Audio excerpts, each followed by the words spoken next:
السلام علیکم، I'm Rafay Asif. Welcome to the foreign desk. کیا امریکہ ایران پر حملہ کرنے جا رہا ہے؟ یہ وہ سوال ہے جو کہ پوری دنیا میں اس وقت زیر بحث ہے. امریکی انٹیلیجنس سے پریزیڈنٹ ٹرمپ کی طرف سے کوئی واضح طور پہ بات تو نہیں کی گئی، لیکن امریکی جو فوجی اثاثے ہیں وہ بہت تیزی سے مشرق وسطیٰ کی طرف بڑھتے ہوئے نظر آ رہے ہیں. الجزیرہ کی ایک رپورٹ کے مطابق امریکی ایئر کرافٹ کیریئر گروپ بہت تیزی سے ایران کی طرف بڑھ رہا ہے، اور یہ لاسٹ ٹائم تب ہوا تھا جب ایران اور اسرائیل کے درمیان میں جنگ ہوئی تھی. یہ ملٹری کی جو موومنٹ تھی اس وقت تب نظر آئی تھی. اور کچھ دن پہلے پریزیڈنٹ ٹرمپ نے یہ واضح پیغام دیا تھا کہ امریکی جہاز بہت تیزی سے مڈل ایسٹ کی طرف جا رہے ہیں اور جس کا فوکس ایران ہوگا. اسی سب پہ بات کرنے کے لیے ہمارے ساتھ موجود ہیں senior journalist Sadia Afzal. Welcome to the show. آپ یہ بتائیں کہ کیا واقعی امریکہ ایران پر دوبارہ حملہ کرنے جا رہا ہے؟ دیکھیں، اگر آپ پریزیڈنٹ ٹرمپ کو جانتے ہیں اور امریکہ کی پالیسی کو جانتے ہیں تو ایک بڑا سمپل سا جواب ہے کہ ہاں کر سکتے ہیں. بالکل. ان کو کون روک رہا ہے؟ وہ جب وینیزویلا کے صدر کو اٹھا کے لے گئے، اس سے پہلے عراق پہ، لیبیا پہ، ہر ملک کے اندر آپ نے دیکھا ہے جہاں جہاں ڈسٹرکشن آپ کو نظر آتی ہے تو امریکہ کا ہاتھ بڑا واضح ہے. کرنے کو تو کر سکتے ہیں، بٹ اس کی کاسٹ جو ہے نا وہ بہت اس وقت زیادہ ہے. اس کی بہت زیادہ ان کو پرائس پے کرنی پڑے گی. اس وقت ایران ڈیفینسو موڈ سے نکل چکا ہے اور وہ ایک ڈیٹرنس موڈ کے اندر آ چکا ہے، جس میں اس نے اپنے آپ کو اس قابل کر لیا ہے، اپنی صلاحیت کو اتنا منوا لیا ہے کہ اب آپ یہ سوچتے ہیں کہ ایران کس طریقے سے ریٹیلیٹ کر سکتا ہے. جو ان کی پریسیشن مسل ٹیکنالوجی ہے وہ ہم نے 12 دن جو ایران اور اسرائیل کی جنگ تھی اس دوران دیکھی ہے. جو ڈرونز ٹیکنالوجی ہے اس پہ انہوں نے عبور حاصل کر لیا ہے. پھر ایران کو جو اوبیسلی امریکہ کو، اسرائیل کو، سب کو کھٹکتا ہے وہ ان کی پراکسیز ہیں جو کہ عراق میں ہیں، لیبیا میں ہیں، یمن میں ہیں. تو یہ وہ والی صورتحال ہے جو ایران نے دنیا کو دکھانے کے لیے، اپنا آپ منوانے کے لیے، خاص طور سے امریکہ اور اسرائیل کو پیغام دینے کے لیے یہ حاصل کر لی ہے. اب سوال یہ ہے کہ پریزیڈنٹ ٹرمپ ایک ایسی سٹیج پہ جہاں پہ وہ آلریڈی اتنا زیادہ انٹینگلڈ نظر آتے ہیں آپ کو، ان کا اس وقت پاسبل جو نیکسٹ ٹارگیٹ ہے وہ گرین لینڈ ہے. وہ یورپی ممالک کو خود سے دور کر چکے ہیں. اب تو یورپی ممالک کھل کے ان کے خلاف بیانات دے رہے ہیں. ہم نے ریسنٹلی دیکھا ہے جو فرینچ پریزیڈنٹ نے کہا ہے، جو ان کا پیس آف بورڈ میں شامل نہ ہونے کا اعلان نظر آیا یورپی ممالک کا، وہ بھی بڑا کلیئر ایک پیغام تھا کہ اب ہم بھی آپ کا ان شرائط پہ ساتھ دینے کو تیار نہیں ہیں.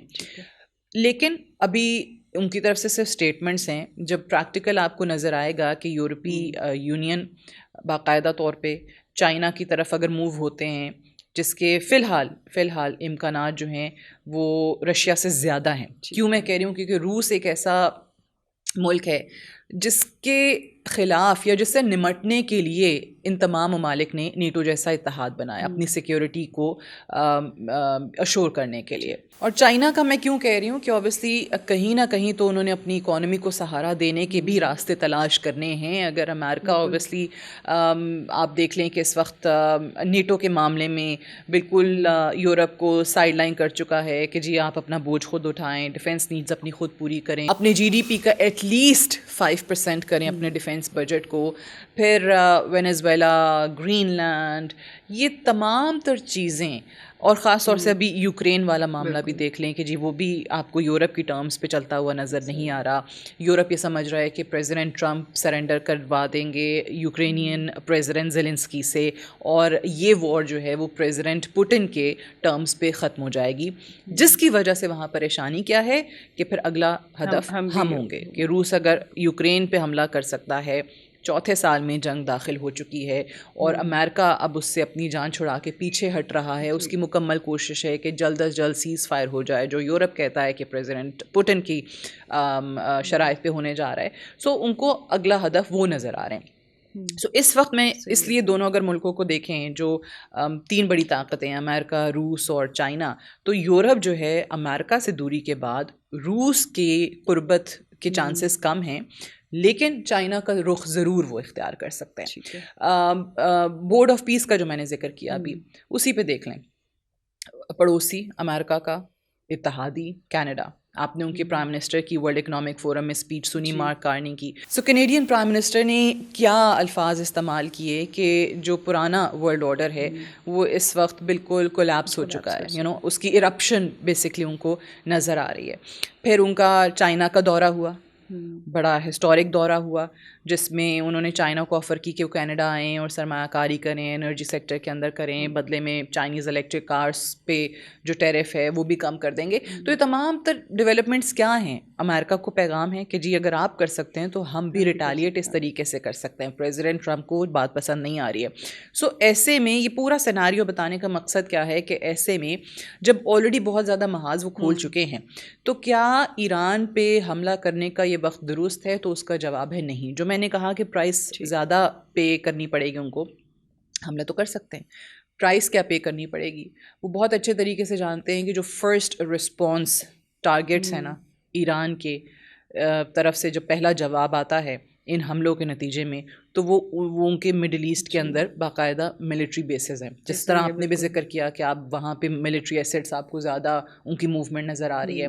40 سے 50 ہزار کے قریب فوجی ہیں، 19 یا 20 بہت بڑے فوجی اڈے ہیں ان کے. سو جب ایران اور اسرائیل کی جنگ بھی ہو رہی تھی اس دوران بھی آپ نے دیکھا کہ جو سب سے زیادہ قطر کے اندر العدید جو بیس ہے اس کو خالی کرایا امریکہ نے.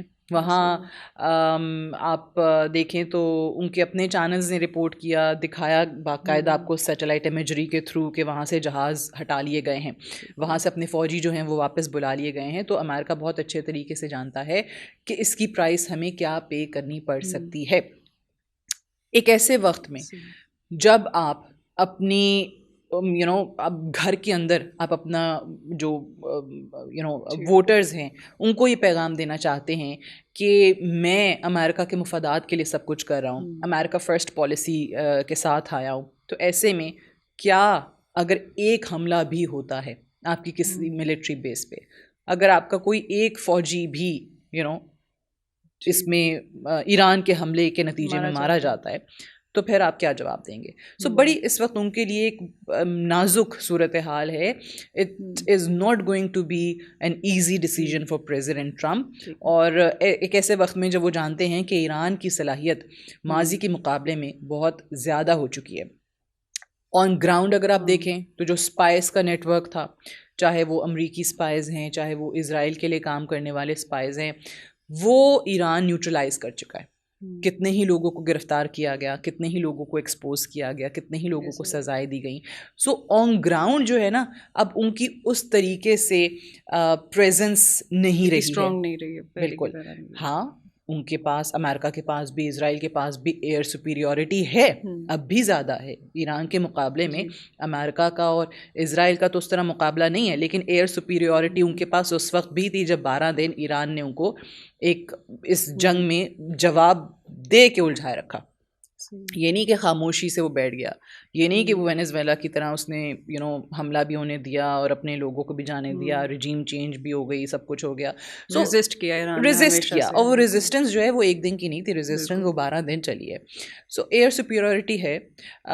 سائبر کے میدان میں اگر آپ دیکھیں، ہاں وہاں پہ بھی ان کو ایران سے زیادہ سپیریورٹی حاصل ہے، لیکن آن گراؤنڈ ان کی پریزنس کم ہونا یا جو ان کا اسپائس کا نیٹ ورک تھا وہ ایکسپوز ہو جانا، وہ نیوٹرلائز ہو جانا، اس نے بھی کافی ان کو دھچکا پہنچایا. بالکل. اچھا، جب ایران میں حکومت کے خلاف مظاہرے ہو رہے تھے تب کیوں نہیں حملہ کیا؟ اور اب جب ان کی جو حکومت بھی کمزور نہیں ہے اور مظاہرے بھی نہیں ہو رہے، اب یہ جو حملے کرنے کا مقصد کیا ہو سکتا ہے؟ دیکھیں اگین ایز اے سیٹ کہ حملہ کرنے کو تو ہو سکتا ہے، لیکن کیا ہو رہا ہے ہم تو اس پہ بات کریں، وہ کر سکتے ہیں، بٹ اس کا آؤٹ کم کیا ہوگا؟ ٹھیک ہے، وہ کیا ان کی فیور میں جائے گا، کیا ان کے اگینسٹ جائے گا، ہم اس کا انالیسس دے سکتے ہیں. اب آپ کی بات صحیح ہے کہ اس وقت مظاہرے زیادہ تھے، لیکن اب مظاہرے آپ کو نہیں نظر آ رہے ہیں. اب آپ کو نظر آ رہا ہے کہ جی ان لوگوں کو باقاعدہ سزائیں دینے کا عمل جو ہے وہ جاری کر دیا گیا ہے. اب باقاعدہ یہ بھی بتایا جا رہا ہے کہ اسرائیلی ایجنٹس کون سے تھے، امریکن ایجنٹس کون سے تھے. سو کافی حد تک معاملات ان کے کنٹرول میں آ چکے ہیں. دیٹس وائی آئی بلیو کہ امریکہ اس وقت جو ہے وہ حملہ نہیں کرے گا. ہاں ایک ڈر کے طور پہ، ایک فیئر کے ایلیمنٹ کے طور پہ وہ یہ ضرور ایران کو ایگزیکٹلی وہ جو ہمیشہ سے آپ کو دھمکیاں نظر آتی ہیں. یہ تو پہلے بھی کہا گیا تھا کہ جی اگر کسی ایک بھی مظاہرین میں سے کسی کو پکڑا تو ہم حملہ کر دیں گے، اور اگر کسی کو سزا دی تو ہم حملہ کر دیں گے. تو سب کچھ ہوتا چلا گیا. دیکھیں پریزیڈنٹ ٹرمپ کی پالیسی کو آپ سمجھیں یا ان کی پرسنالٹی کو سمجھیں. President Trump is all about push, push, push, push, push and get what you can get, right?